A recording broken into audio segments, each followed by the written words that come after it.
did look swollen. It did. Okay. And your sister, she graduated? Yes. This year, coming up? Yeah. Okay. Well, I mean, you know, May. Okay. Gotcha. Okay. Passed his course exam for real estate.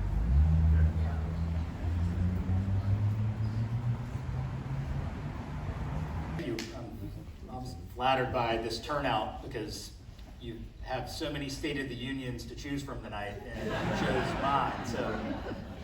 So thank you for that. Real quick before I get started, I want to recognize, and really as a thank you, as I believe it's in one of my slides, I'm 78 days in, if anyone's counting, that any city staff, any council members that are here, if they'll stand up. I know there's a pretty brief 20 or 25 minutes, so I can make sure that I get to as many questions that Lisa has, and certainly was overwhelmed by the quantity of questions and energy. I'm really energized by that. You know, I'm excited to be able to answer all of that stuff. But the number one question I get right now is, how's it going? And it's with that look and the smirk of, you know, waiting for me to complain and to, you know, offer them, you know, 5 minutes of, you know, woe is me and how things are overwhelming.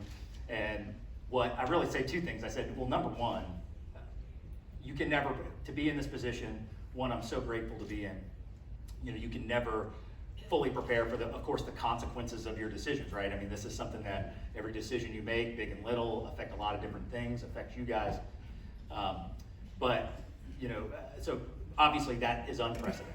But what's precedented is, you know, you're Quinn Studer's chief of staff and you're running 4 bars at the same time. You know, the workload isn't really that much different. And so, you know, I tell people all the time, I'm like, this is what I signed up for, and I'm a big believer in, I get to do this. And not only is that how I feel personally, is I don't like to set the tone that, oh man, government work, oh man, I get asked questions. Yeah, I get a lot of questions, and certainly you folks out there have my email address. I'm well aware of that. But that's what I signed up for, and I campaigned for 14 months on and grew up here to be passionate about getting things done and getting things across the finish line. And again, we can agree and disagree on all of those things, but this is a get-to thing for me. This is not, you know, so you'll never hear me. Maybe you guys are thinking I'm naive. You only said 78 days, but you know, my intent in 1 year, 2 years, 3 years, 4 years is to be energetic and passionate about this community and give you everything I have, which is what I told you from the time I started. So here's what I want to do. I want to go, again, 20 minutes or so. I'm not that interesting, so I'm going to only give you number one concern here, year in and year out, understandably so. And I spent the first week on the job, and I went and met every firefighter and every police officer, which before I signed up for that, I didn't realize how complicated it would be to meet every single one of them. I had this idea in my head that I would just show up at a meeting and, you know, there would be no police on the streets and they'd just all be there to meet with me for 30 minutes. So when I'd already overcommitted myself to this, and they said, well, to do that, you're going to have to come on 3 consecutive days, 4:45 in the morning and 4:45 at night, to be able to get to all the patrol. I said, well, of course, that's what I knew I was going to do the entire time. I'll be there. What time do I need to be there? I'll see you at 4:30 in the morning. So I met with every police officer and I met with every firefighter, about 12 trips in all in the first, I get probably 2 weeks. And I told them the same thing I'm going to tell you right now, which is we can talk about all of these other things, and if we're not a safe community, none of them matter. And so we can strategic plan. We can all agree that on this kind of development or what we want to do with our parks, and if we're not a safe community, it doesn't matter. So we can maintain what we have. If we're not a safe community, it doesn't matter. So that has been really my job one. And I know this is small, but this is really as a reminder for me to go through some of the things that here's this accomplishment. But there's time for that. We've got to maintain the things that we've got. We've got 94 parks, 10 community centers. We've got a tennis center. We've got 2 pools. And we have to maintain the things we have. If I want people to move here, like Quinn said, if we want young people to move here, how are we going to be able to get young people to move here? Well, it's not, well, do you have this new thing? That's important. But are they going to move here if everything else that we already have is, because it's not as fun to open something, to maintain something it is and open it. So we're having a real big emphasis. I mean, another one that's just big for me is City Hall. I want you guys to be proud when you walk into City Hall, you know, and you really say, like, man, we're taking pride in how this looks. It's an older building, and there's a lot of people that work really hard at City Hall and do their best. It's an older building. We have older technology in there, but, you know, I want someone, when you walk in, to say, hey, thank you for visiting the city of Pensacola. Where can we get you, you know? So you'll see in the coming months, nothing exact. We actually have a meeting first thing in the morning tomorrow to go over all of the different audio, video, and all the enhancements that we're gonna do in City Hall to make that experience better for you, better for our employees. I want them to show up every day feeling like, man, we take pride in this building. $1 billion, 66 with a B, that is earmarked for passenger rail. So I start from this.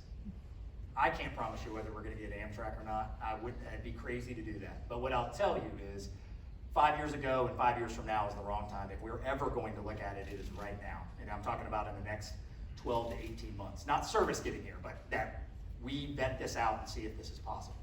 So I've had calls with about 15 different people between Southern Rail Commission, 3 people at Amtrak, every mayor that has a train station from here to Tallahassee. The Tallahassee mayor is getting everyone from Tallahassee to Jacksonville. And we're gonna build a coalition and apply for what's called a corridor ID grant through the Federal Rail Administration, which is $500,000 that just lets us figure out if we can do it. So we're not obligated to anything other than that, but we now have a real funding stream to help study this. And I just got off the phone this morning with the CEO of the company that has purchased the piece of rail that runs from basically Escambia Bay all the way to Jacksonville. And he is open-minded and willing to be supportive, which is not a guarantee. If you followed how Amtrak got to Mobile, the owner of that rail on the freight side was a little more adversarial to this effort. So that is an important piece as well. So I'm gonna bring together about 30 people. Erica will start working on this when she gets in. But we've made a lot of headway, and I've just kind of asked, you know, what have you needed? There's all these different organizations working on this, and they're like, the timing's right, and we just need a champion. You know, we got to have someone that's going out there and saying this is something that's important for our community. So whether that means we connect from Pensacola to Mobile, and that's the end of it, or we build this North Florida coalition and get us tied into the rest of the rail that starts in Jacksonville, or both. Those are things that we're going to continue to push forward, and so I told them we'll certainly do that. New terminal in Pensacola International Airport. This was like a November 22nd, like get sworn in and figure out how to get this done. And there's so many people in our office, at Matt Coughlin and Erica at the airport, FDOT, Senator Broxson, Alex Andrade. A lot of people have been very, very helpful in this. And if you're not familiar, where we're at is we've got to get the design of the new terminal. We're bursting at the seams. We've got the activity. We've got the pent-up demand. But we've got to we can't move forward one step without the money to design the new terminal.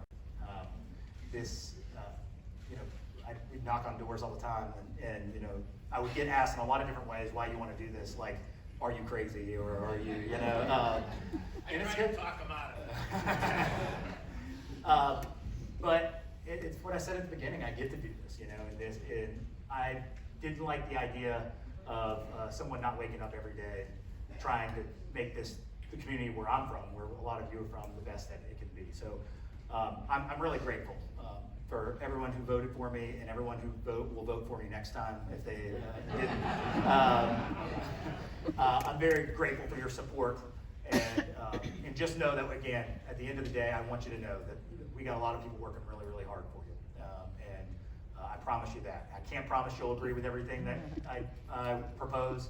I can't promise that we'll land on the same place in every issue, but you do not have to question what our effort is going to be and what my effort is going to be to make Pensacola a great place to live. So thank you so much for being here, and I'm excited to answer some questions.